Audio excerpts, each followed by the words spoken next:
So when you're writing audio description for your films, just one thing to keep in mind, you can use captioning software to use this. So if you're panicking about that, there are ways of doing this easily and cheaply, okay? But these are the few standards guidelines, the most important ones. Like the captioning standards manual, mine goes for hundreds of pages for audio description. I'm giving you the basics here, okay? I've broken pretty much every rule that I'm about to show you, okay, except for this one. And this is the most important one, okay? It's respect the film. What I mean by that is, think about why people are watching this movie, okay? Broadchurch, for example, is a murder mystery, it's a genre. It's quite different to Miss Fisher's Murder Mysteries, which is also a murder mystery, okay?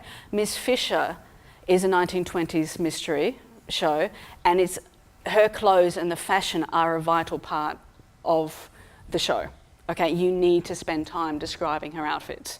Broadchurch couldn't care less. They're wearing suits, they're wearing the same thing every day. You don't spend that kind of time.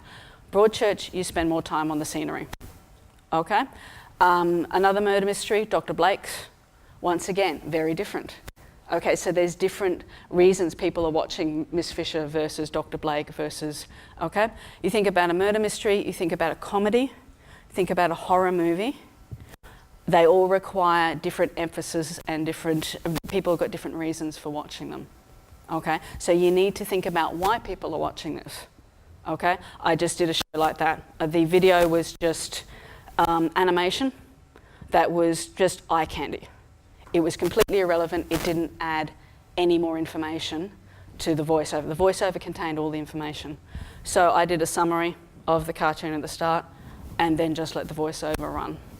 Okay? So think about why they're watching this. In the name of respecting the film, you can break every rule that I'm about to show you. Okay? And I mean that. I have. So, okay. Do not describe over major dialogue, sound effects, or music. Okay? Remember, the vision is less important than the audio. The soundtrack is actually more important in creating AD than the vision is. Okay, you're describing between major dialogue, sound effect, music. So the soundtrack decides when you describe, it decides how long your descriptions are. Okay? It also determines the content of your descriptions. Because if the information is in the soundtrack, you don't need to include it in the audio description. Okay? So you need to think about what do they need to know, what's in the soundtrack, what's not in the soundtrack. Okay? What do they need to know to make sense of the soundtrack? It actually doesn't matter what's happening on screen. They need to understand what's happening in the soundtrack. Okay? It's a purely audio experience.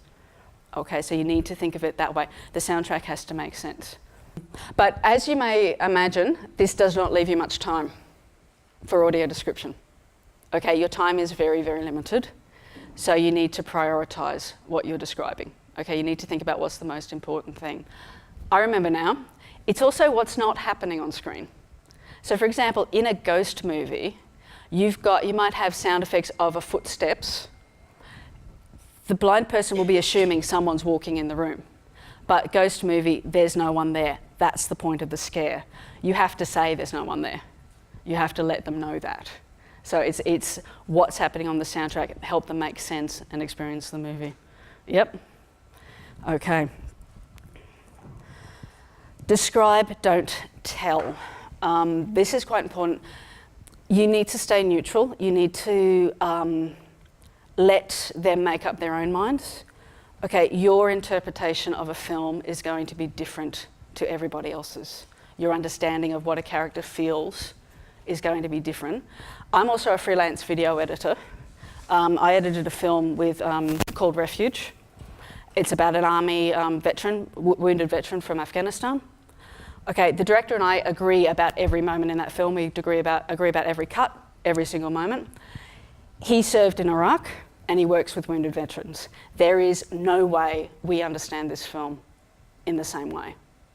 We wouldn't agree on what the characters are feeling, okay? So in audio description, it's really important to remain neutral and just describe what's happening on the screen. If you think a character's feeling a certain way, why do you think that? What are they doing? okay? Especially with emotions, you can often let the actors do their job, okay? If the emotion's in their voice, let it go, okay?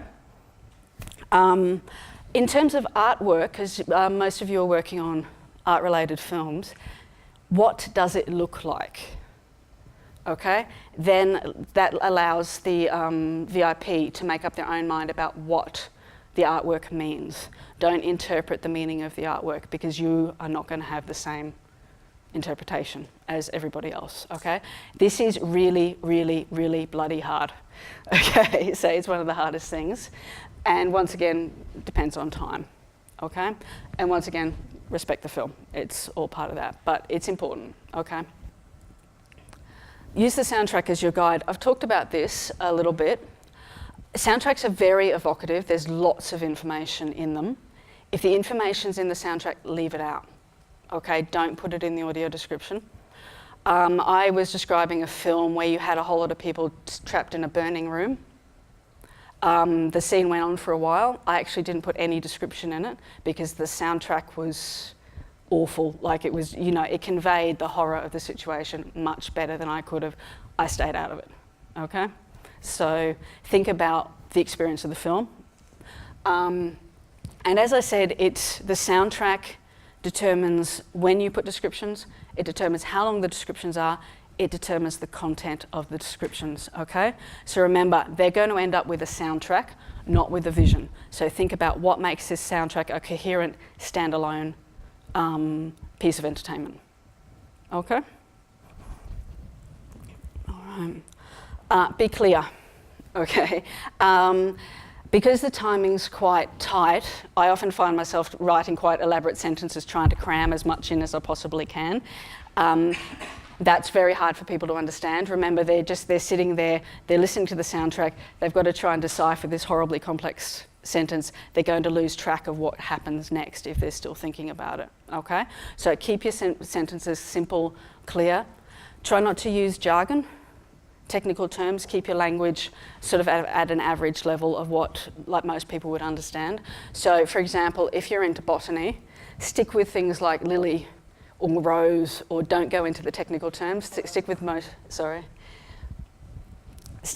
concepts that most people would know. For example, cars come up quite a lot. I do Australian films. Cars are a big thing. You need to mention the make of the car. That's fine because the make of the car might sound sporty. It gives you some idea. And it gives the impression that the car is important to the film. So even if no one knows what that car is, they sort of understand the concept of it's a cool car. Same with guns. I do a lot of guns. If you find out the description of the gun, shotgun, rifle, whatever, if it sounds good, you can put those technical terms in. But as long as it's something that the general population will understand. But keep it simple. And think about your audience. If it's a children's program, if it's, you know, for different audiences, what language do you use? Okay? All right. But yeah, respect the film. So.